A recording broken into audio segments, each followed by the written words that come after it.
নমস্কাৰ স্বাগতম জনাইছো টাইম এটৰ প্ৰত্যেকগৰাকী দৰ্শকক ষ্টুডিঅ'ত উপস্থিত আছো শ্ৰী আৰু এই মুহূৰ্তত আপোনালোকক জনাব বিচাৰিছো যে কোভিডৰ দ্বিতীয়টো ঢৌৱে সমগ্ৰ দেশতে ত্ৰাসৰ সৃষ্টি কৰিছে ভয়াবহ পৰিস্থিতিৰ সৃষ্টি কৰিছে কিন্তু এই মুহূৰ্তত আন এক খবৰ আহি পৰিছে যে কোভিডৰ তৃতীয়টো ঢৌ আহাটো কিন্তু নিশ্চিত ই কেতিয়া আহিব ক'ৰ পৰা আহিব ক'ব পৰা নাযায় কিন্তু তৃতীয়টো ঢৌ দেশত আহাটো নিশ্চিত জনাইছো টাইমিটৰ প্ৰত্যেকগৰাকী দৰ্শককে গুৰুত্বপূৰ্ণ বাতৰিটো দেশত আৰম্ভ হ'ব কৰোনাৰ তৃতীয় ঢৌ কৰোনাৰ এই তৃতীয় ঢৌ অহাটো সুনিশ্চিত এই ঢৌ কেতিয়া আহিব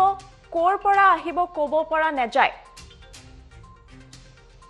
আৰু এই বিষয়ে কৈ সতৰ্ক কৰি দিলে দেশৰ মুখ্য বিজ্ঞানিক উপদেষ্টা কে বিজয় ৰাঘৱনে কোভিডৰ তৃতীয়টো ঢৌ আহাটো সুনিশ্চিত বুলি জনাই দেশৰ মুখ্য বৈজ্ঞানিক উপদেষ্টা কে বিজয় ৰাঘৱনে দেশবাসীক ইয়াৰ কাৰণে সাজু হৈ থাকিবলৈ আহ্বান জনাইছে বিজয় ৰাঘৱনে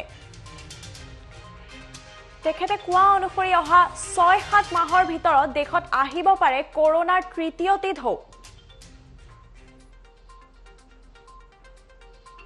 এই মত দিয়ে বেংগলুৰুৰ IRPHৰ মহামাৰী বিশেষজ্ঞ ডাক্তৰ গিৰিধৰ বাবুৰ অতি শীঘ্ৰেই সকলোকে ভেকচিন লোৱাৰ পৰামৰ্শ দিছে ডাক্তৰ গিৰিধৰ বাবুৱে কৰোনাৰ দ্বিতীয়টো ঢৌৱে ইতিমধ্যে ত্ৰাসৰ সৃষ্টি কৰিছে আৰু এতিয়া কথা আহি পৰিছে তৃতীয়টো ঢৌ আৰু সেইবাবে সকলোকে শীঘ্ৰেই ভেকচিন ল'বলৈ পৰামৰ্শ দিছে কৰোনাৰ ভয়ংকৰ দ্বিতীয় ঢৌৱে গ্ৰাস কৰিছে সমগ্ৰ দেশ আৰু তেনে পৰিস্থিতিতে এতিয়া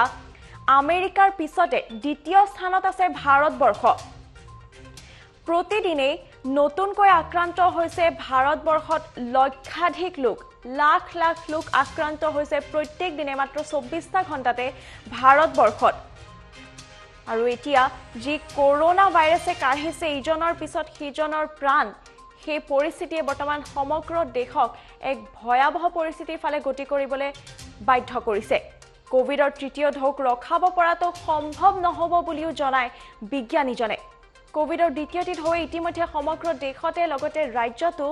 ভয়াবহ পৰিস্থিতিৰ সৃষ্টি কৰিছে আৰু তেনে পৰিস্থিতিতে আকৌ এতিয়া খবৰ আহি পৰিছে যে দেশত আৰম্ভ হ'ব কৰোনাৰ তৃতীয়টো ঢৌ কৰোনাৰ তৃতীয় ঢৌ অহাটো সুনিশ্চিত আৰু সেইবাবে অতি শীঘ্ৰেই দেশৰ প্ৰত্যেকজন নাগৰিককে ভেকচিন ল'বলৈ পৰামৰ্শ দিছে আৰু এই পৰামৰ্শ দিছে ডাক্তৰ গিৰিধৰ বাবুৱে আৰু তেখেতে কৈছে অতি শীঘ্ৰেই সকলোৱে ভেকচিনেশ্যন কৰাটো অতিকৈ প্ৰয়োজনীয় কাৰণ কৰোনাৰ দ্বিতীয়টো ঢৌৱে ইতিমধ্যে দেশখনক অতিকৈ বেয়া ফালে গতি কৰিবলৈ লৈ গৈছে আৰু তেনে পৰিস্থিতিত তৃতীয় এটা ঢৌ অহাটো সুনিশ্চিত 6-7 মাহৰ ভিতৰতে তৃতীয় এটা ঢৌ আহিব পাৰে কোভিডৰ আৰু তেনে পৰিস্থিতিত যদিহে সকলোৱে ভেকচিনেশ্যন নকৰে ই এক ভয়ংকৰ পৰিস্থিতিৰ সৃষ্টি কৰিব বুলি কোৱা হয় সেইবাবে এই ভেকচিনেশ্যনে হৈছে কৰোনাৰ এই দ্বিতীয় তথা তৃতীয় ঢৌৰ পৰা নিজকে ৰক্ষা কৰিব পৰা একমাত্ৰ উপায় আৰু ইয়াৰ লগতে ভেকচিনেশ্যন কৰাৰ আগতে হওক বা পিছতে হওক কোভিডৰ যি প্ৰটকল আছে সেই প্ৰটকল মানি থকাটো অতিকৈ প্ৰয়োজনীয় এই বিষয়ে সবিশেষ জনাইছিলে মুখ্য বৈজ্ঞানিক উপদেষ্টা কে বিজয় ৰাঘৱনে আৰু তেখেতে মন্তব্য কৰিছিলে সেই মন্তব্য আমাৰ সৈতে আছে টাইমেটৰ প্ৰত্যেকগৰাকী দৰ্শকক বিজ্ঞানীগৰাকীৰ মন্তব্য শুনাই লৈছো updates as what next where does SARS coronavirus 2 go from here a phase 3 is inevitable given the high levels of circulating virus but it's not clear on what time scale this phase 3 will occur hopefully incrementally, but we should prepare for new waves. Previous infections and vaccines will cause adaptive pressure on the virus for new kinds of changes which try to escape it. And therefore, we should be prepared scientifically to take care of that. So B117, other variants like 617 are accumulating changes which show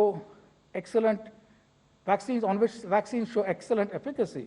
but ongoing surveillance is needed and vaccine updates as we go ahead with new kinds of variants are inevitable. Now, what next? Where does SARS coronavirus 2 go from here? A phase 3 is inevitable, given the high levels of circulating virus, but it's not clear on what time scale this phase 3 will occur. Hopefully, incrementally, but we should prepare for new waves. Previous infections and vaccines will cause adaptive pressure on the virus for new kinds of changes which try to escape it. and therefore we should be prepared scientifically to take care of that. So B.1.1.7, other variants like 6.1.7 are accumulating changes which show excellent vaccines show excellent efficacy, but ongoing surveillance is needed and vaccine updates as we go ahead with new kinds of variants are inevitable.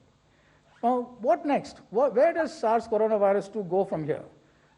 A phase 3 is inevitable, given the high levels of circulating virus, but it's not clear on what time scale this phase 3 will occur. Hopefully, incrementally, but we should prepare for new waves. Previous infections and vaccines will cause adaptive pressure on the virus for new kinds of changes which try to escape it. And therefore, we should be prepared scientifically to take care of that. So B.1.1.7, other variants like 6.1.7 are accumulating changes which show vaccines show excellent efficacy, but ongoing surveillance is needed and vaccine updates as we go ahead with new kinds of variants are inevitable.